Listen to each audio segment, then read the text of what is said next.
My name is Joe Rosen, and I'm the president and the founder of the Neuro Wellness Foundation. And I have the pleasure of having with me today Michael Ellenbogen, who has a story that is incredible, and it touches my heart because it's what I've been working on for the last 30 some odd years, is to try to do the greatest we can possible to create quality of life for people with a condition, and in particular, a neurological condition. It just so happens that Michael he's a writer, he's a husband, he's a father, he's a high-level manager until 2008, I think. But at the age of 49, he was diagnosed with Alzheimer's disease. And after struggling to get that diagnosis, because as we know, in most neurological conditions, the diagnosis comes after a lengthy period of time. They have to rule in and out. And when someone is as young as Michael was, there's a lot of ruling in and out. So he had to wait a while. He said he saw the first symptoms when he was 39. And he's always been a successful person. So even today, he remains a successful person, certainly in my eyes. What he has accomplished since this diagnosis is way beyond what even some of us so-called normal people get to accomplish. So, Michael, just know I am extraordinarily proud and pleased and honored to have you with us today. So my first questions are, when you were first diagnosed with Alzheimer's, were you diagnosed with young onset Alzheimer's, or were you diagnosed with dementia? That's one question. And the other question is, what was the hardest part of that emotionally? Was it the diagnosis itself, or was it how people reacted to it, or how you reacted to it? Well, when I was first diagnosed, I have to tell you, they were thinking two ways. One doctor was thinking that I had semantic dementia at the time, and they were actually doing a study at NIH, National Institute of Health, and they sent me there for the semantic dementia testing because that's what they thought I had. And at that time, they came back that I did not have the semantic dementia, but they were leaning towards Alzheimer's. So I guess it was kind of left in the air, still not very clear. But even today, we're still not sure where we're at. You know, here we are, what is it, 30 years or 20 years later. As far as getting the diagnosis, I got to tell you, for me, it was in a way excitement, because I was trying so hard for 10 years to figure out what the hell was going on with me. Up until then, everybody was saying that I was stressed, I was depressed, and I knew that wasn't the case. So it was kind of a relief when I finally got the diagnosis. But as time went on, as I kind of learned what it really meant to have this disease, and to know that it was something that was going to be progressive, in my case, since it's also kind of going slow, it also kind of became a bit scary, because while it's great, it's slow right now, but am I going to be slow when I get into the worst part of this disease? And that I don't want to live with. And so it's kind of good and scary at the same time. I can understand that totally. I mean, I heard that over and over in the Parkinson's world as well, which, as you know, I've been in for 30 some odd years. I'm finding where I am today extraordinarily interesting because of some of the overlaps among the neurological conditions. And the audience will even find that out as we go further. So you write openly about still looking normal while struggling inside. What do you wish that people understood about the invisible side of dementia? I'll tell you, that is a real hard one, because you walk around and everybody sees you and they think, oh, you're just perfectly fine. And it's so frustrating, because in my mind, I got to worry about what I say, how I say things, and how somebody's going to take it. I mean, I was just talking to my wife the other day how I had been in an event, And here I was talking to Seth Rogen, and I was telling him, I said, I really don't like your movies. And he didn't like me too much after that. And I had an opportunity to talk to his wife a little bit after that. And I kind of told her the same thing. And they never liked me. And I'm like wondering, I guess I know why they don't like me. Why no filters was there. I've always been an honest type person. So that kind of comes into play when you say things. It is what it is, unfortunately. I don't think people realize that when I say some of these things, it's probably my dimensions coming into play. Sometimes people take things the wrong way, but what can I tell you?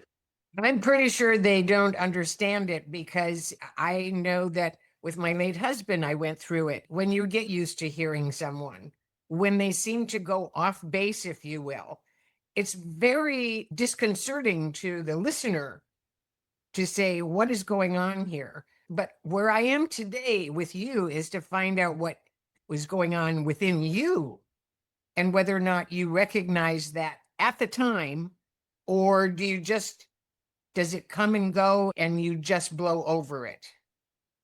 Well, I don't think I recognized it at the time. In fact, it was just the other day when I was watching the movie with Seth Rogen for the first time in a long time. Because, like I said, I never liked his movies or anything like that.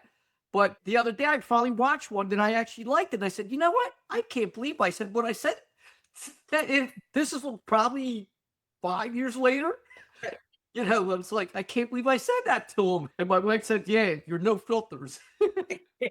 That's interesting. I think we'll get into that a little more later today too. But so going back to those initial days at age 49, 48, 38, whatever, once you got the diagnosis, did you tell people about it? I was kind of careful at work. I didn't discuss it at work. I believe I told one close female worker that I worked with, and well, no, I didn't, because at that time I didn't know I had dementia at work. I knew I had some issues, but I described my issues of what I was having, and basically they said, "Hello, you're just becoming like us, normal," because they're all struggling with similar things. But no, at that time when I was working, and that's before I lost my job, I really didn't know what was going on. I was seeking help, for many, many years. Unfortunately, that diagnosis didn't come till way, way after I was fired, almost 10 years later. So, no, I guess it worked. It wasn't.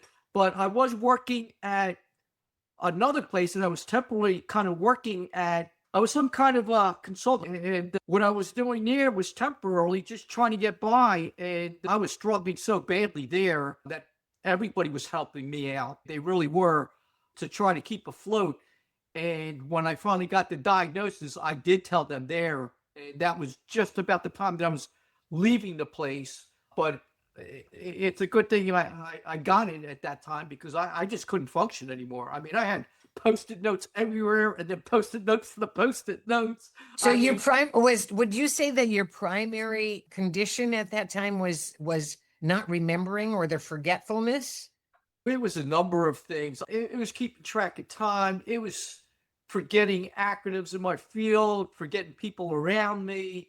When I came to this company, I was only supposed to be there for 6 months. Luckily, I was hired by an old previous high-level manager who had hired me at another company at one point in time. And he knew I was struggling. He knew when he hired me. He knew the problems I had, because I was very honest with him. And it was supposed to just be something 6 months, and it turned out 4 years.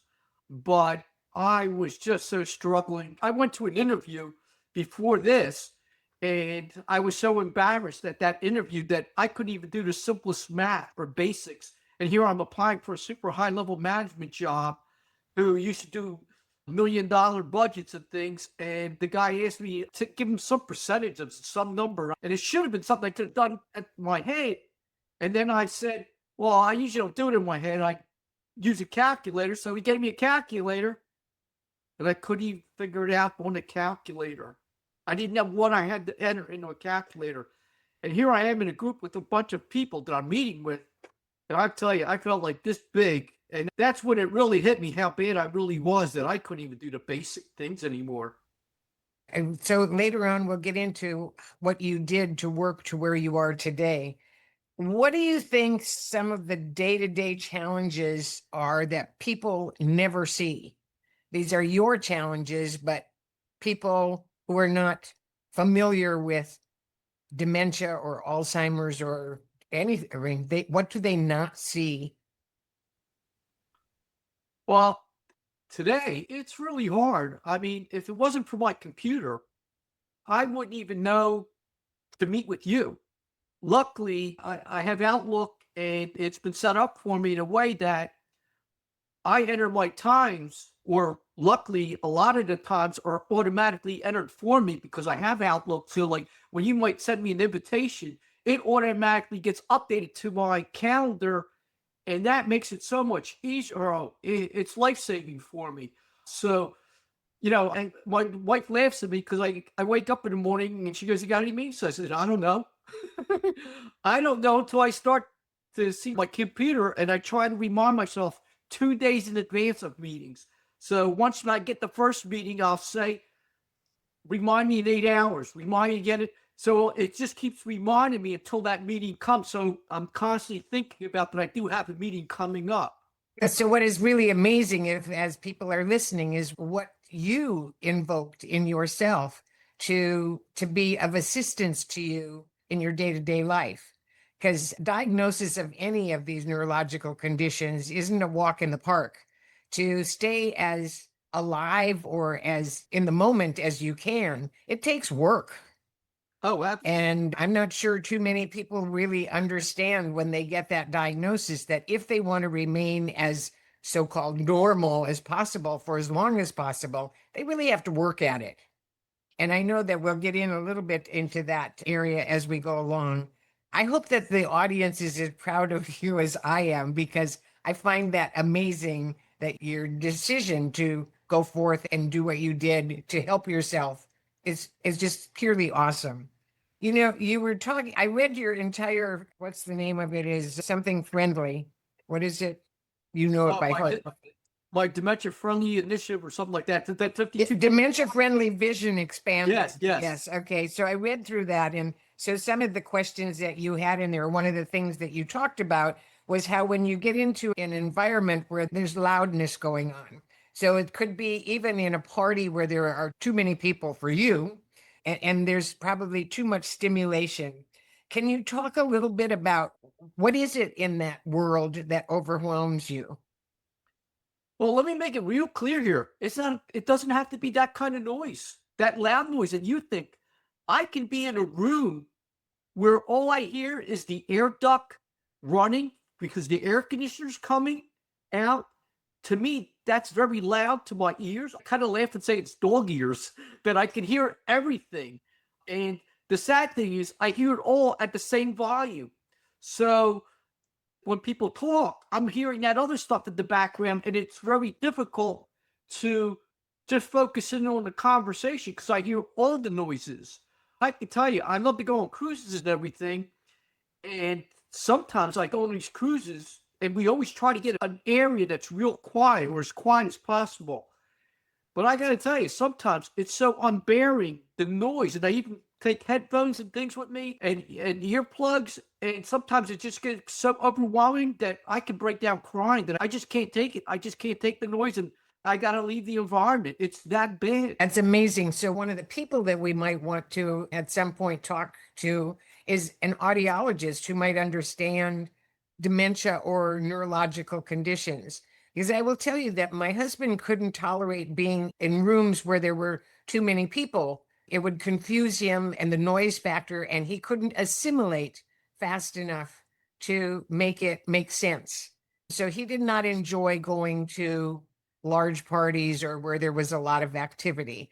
And so hearing that from you is also amazing. But what is probably more amazing is what's really going on in your auditory area, what you're hearing, and the fact that it's everything is at the same volume. I don't know that I've ever heard that before. So I really appreciate your putting some light on that. It slowly gives me a headache. I end up getting like right here. My wife comes and she starts massaging my head sometimes, and that kind of starts to relax me a little bit, but I still have to get out of the noisy environment. But it just becomes so overwhelming. It's like unbearable. I mean, it's the craziest thing because, the average person could just filter that stuff right out, but I just can't do that. Yeah. It's amazing that you've identified it and that you can work with it. So the next question is really kind of down that same line. It says, what helps you continue feeling independent and engaged in life?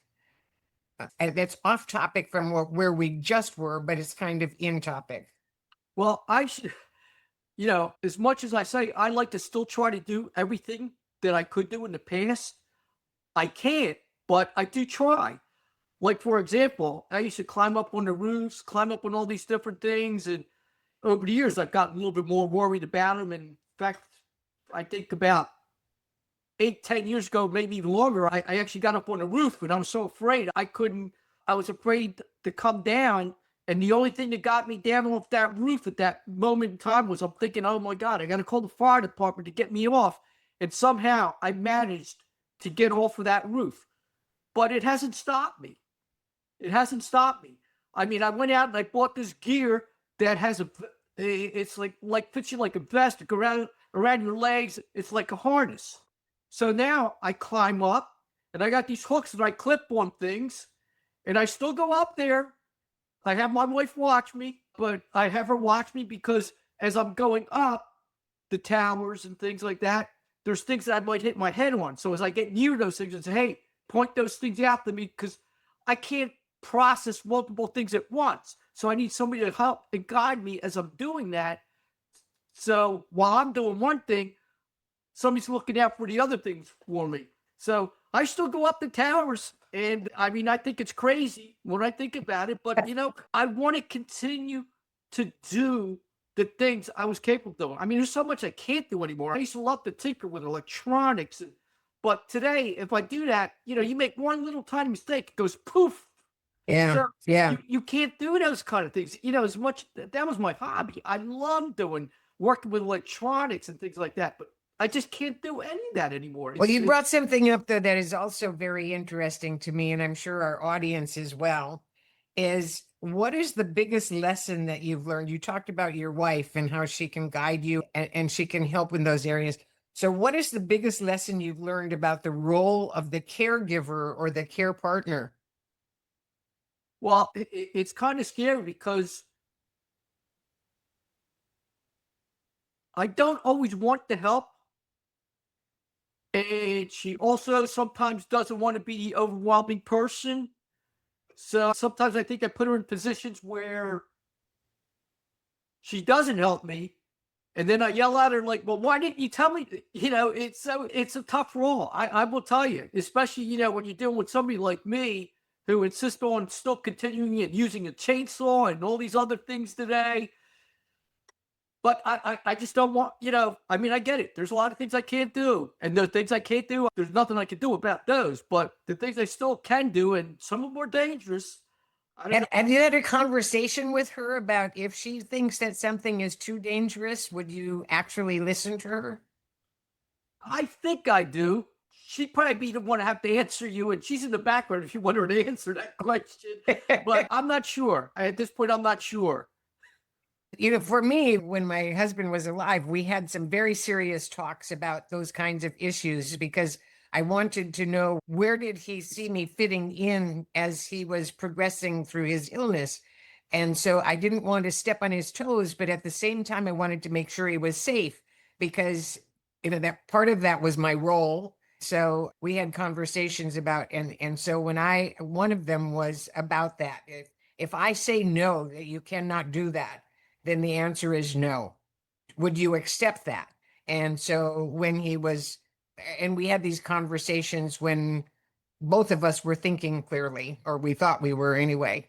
So I'm happy that your wife is in the background. She can pitch in wherever she thinks it's useful. I think it does sink in usually when she's telling me not to do something. It might take a while for me to grasp it, but I think I do end up listening. I mean, if it was something with my driving or something like that, and she told me, hey, you're not driving properly or something, that's another story. Because that's a big story for me, meaning I advocate for people with conditions like to give up their driving, because if they were in an accident and it was found out that they had that condition, a condition, they would probably get sued even if they weren't in the wrong, just because they had a condition. And there goes the entire estate. I mean, it's like not worth driving just to drive, Right. because I understand the freedom that it gives you, but it is still one of those things where people could get harmed. And if they do, they're going to take it out on you just because. I will be honest with you. There's times that I feel that I can't drive, and I say, "Hey, you have to drive." I have a feeling your wife appreciates that. Yeah. Yeah, I certainly did. We talk about dignity, and I'm not sure that all of us even know what dignity really means. But when you have a diagnosis like young onset Alzheimer's or dementia, what does dignity look like to you? Well, I will tell you, for me, it means to still continue to have my life and to do as much as possible. I don't want to be at the point where I need someone to start taking care of me, to put my clothes on, or anything else related to that. I just don't want to be around. To me, I lose my dignity at that point. I don't need someone to be feeding me or anything like that. If I can't do those kind of things, I lost my dignity. A lot of people don't realize, and I've given this a lot of thought, there sometimes comes a point that we all take for granted. You could be sleeping and you get hot, you take the blanket off, you put your one foot out, you do various things. Well, I'm getting to the point now that I'm having difficulty knowing what I need to do, what makes me comfortable, and I have to experiment multiple things. But when it comes time that if I get worse, that I won't be able to figure those things out, I don't think people realize how much one can possibly suffer because you can't do what's needed to continue to feel comfortable. That's we're now into a heavy subject, and I recognize that, and I'm sure you do as well. So Absolutely. I just want to remind everybody that we're talking to Michael Ellenbogen, sorry about that, who has a story about someone who was diagnosed with dementia when he was 49 years old. He's 20 years down the line. He's functioning extraordinarily well today as we're talking with him. We may take a break now, and we'll come back to you in a minute with ongoing story about dignity and caregiving and systems that Michael thinks can be set up for people with dementia, with Alzheimer's, with Parkinson's, Lewy body. There just any number of dementias out there. So we'll come back in a second and talk to you about that.